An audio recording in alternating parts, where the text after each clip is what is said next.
अस्सलाम वालेकुम। मेरा नाम डॉक्टर अब्बास है। मैं रहीम मुबारक पॉलीक्लिनिक के बिहाफ पे मालूमाती वीडियोस बनाता हूँ।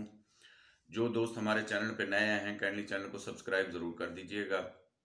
आज हम डिस्कस करने जा रहे हैं कि जैसे विंटर सीज़न आ गया, विंटर सीज़न में पेशेंट एवरेज कम हो जाती है गर्मियों की निस्बत। तो आप उसमें अपनी जो है ना इनकम को कैसे मेंटेन रख सकते हैं। बूस्ट तो इसमें मैं नहीं कहूँगा क्योंकि बूस्ट जो है ना थोड़ा डिफिकल्ट हो जाता है। लेकिन जो आपकी गर्मियों में जो एवरेज थी या जो इनकम थी उसको मेंटेन कैसे कर रख सकते हैं।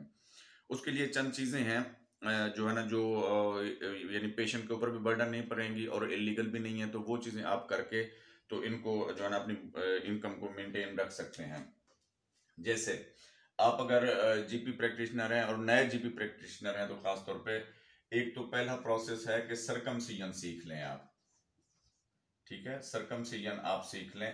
वो कोई इतना डिफिकल्ट नहीं है। अब आ गया एक बेल मेथड से सर्कमसिजन करते हैं। ठीक है, वो बहुत ही इजी है।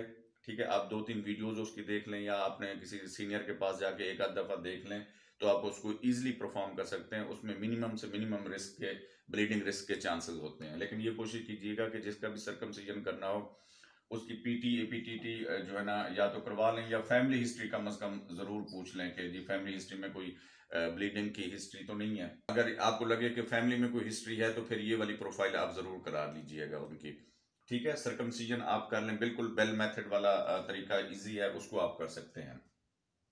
दूसरा, जैसे सर्दियां हैं, लोग इसमें आते हैं आपके पास जो है ना पेशेंट्स आते हैं, हाइपरटेंशन के पेशेंट आते हैं, पेन एपिगैस्ट्रियम के साथ पेशेंट आते हैं। ठीक है, या पेन अब्डोमेन के साथ पेशेंट आते हैं। अब जाहिर है उनको आप जो है ना फ्लूइड्स तो इतना फ्रीक्वेंटली नहीं लग रहे होते, यानी कि रिंगर या नॉर्मल सलाइन या डेक्सट्रोज सलाइन वो इतनी अमाउंट में आप नहीं लग रहे होते। तो उसमें आपने क्या करना है, फॉर एग्जांपल कोई हाइपरटेंशन के साथ पेशेंट आ जाता है तो हमारे पास जो वेजोडायलेटर इंजेक्शंस होते हैं नाइट्रोग्लिसरीन टाइप, ठीक है ना, तो उनको आपने जो है ना कैसे करना है, उनको आपने 100 ml के अंदर इन्फ्यूज करना है।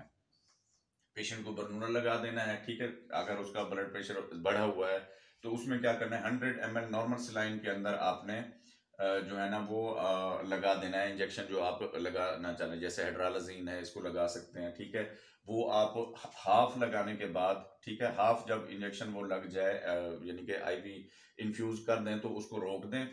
2 मिनट के बाद पेशेंट का ब्लड प्रेशर चेक करें, अगर नॉर्मल हो गया है तो ठीक। ठीक है, नहीं तो फिर जो रिमेनिंग हाफ है वो भी इन्फ्यूज कर दें। ठीक है, उसके बाद पेशेंट को 15-20 मिनट अपने पास रखें, वो एक किस्म का शॉर्ट स्टे भी आपका हो जाएगा और पेशेंट का ब्लड प्रेशर भी नॉर्मलाइज हो जाएगा। ठीक है, तो इससे आप थोड़ी सी अपनी इनकम को बूस्ट दे सकते हैं।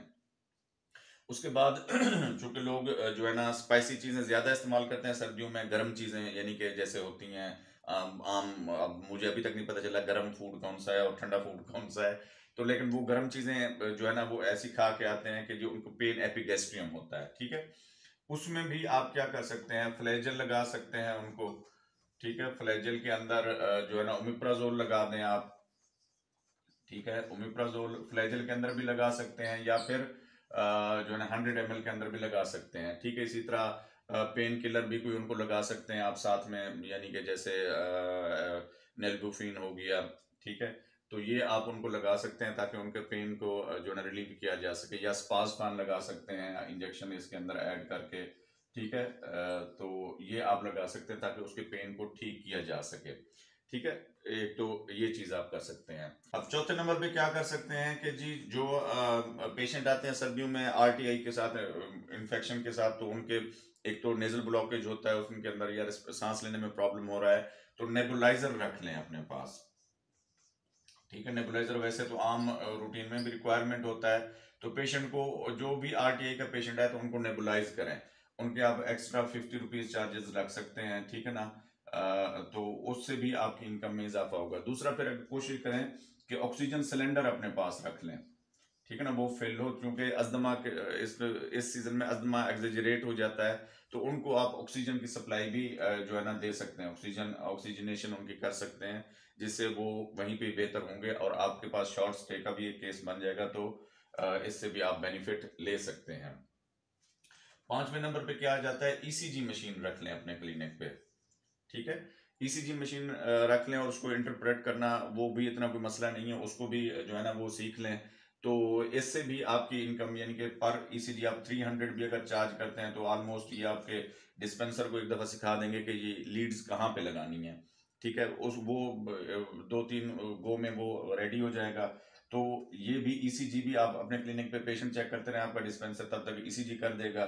ठीक है, इससे भी आप जो है ना अपनी इनकम में इजाफा कर सकते हैं। उसके बाद आ जाता है छठे नंबर पे अल्ट्रासाउंड। इसके ऊपर मैं वीडियो बना चुका हूँ कि अल्ट्रासाउंड आपने सीखना कैसे है, अल्ट्रासाउंड जो है ना कौन सी मशीन लेनी चाहिए, अल्ट्रासाउंड को करना कैसे है। ठीक है, तो इससे भी आप अपनी इनकम में इजाफा कर सकते हैं। यानी पेन, एपिगैस्ट्रियम पेन, एब्डोमेन या रीनल कोलिक या कोलिथियासिस का पेशेंट आ जाता है तो आप अल्ट्रासाउंड करके 300 to 500 उनसे भी चार्ज कर सकते हैं।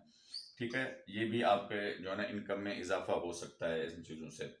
तो ये छोटे छोटे स्टेप्स हैं जो आप लेके ना अपने क्लिनिक के ऊपर अपनी जनरल प्रैक्टिस को एक तो इम्प्रूव कर सकते हैं, लोगों को फैसिलिटीज दे सकते हैं। ठीक है ना, ये वाली बजाय वो आपसे दूर जाएं या आपके पेशेंट हो किसी और डॉक्टर के पास जाएं, तो ये आप रिस्क कभी ना लें कि आपके पेशेंट किसी और डॉक्टर के पास किसी और मकसद के लिए, खासतौर पर इन मकसद के लिए जाएं। तो कोशिश करें ये अपने क्लिनिक पे ही परफॉर्म करने के, ये वाले प्रोसीजर्स कोशिश करें। तो उससे आप की एक तो इनकम बढ़ेगी, दूसरा फिर पेशेंट भी आपका रिटेन होगा। उम्मीद है ये मालूमाती वीडियो आपको पसंद आई होगी। हमारे चैनल को लाइक, सब्सक्राइब और दोस्तों के साथ शेयर ज़रूर कीजिएगा। शुक्रिया।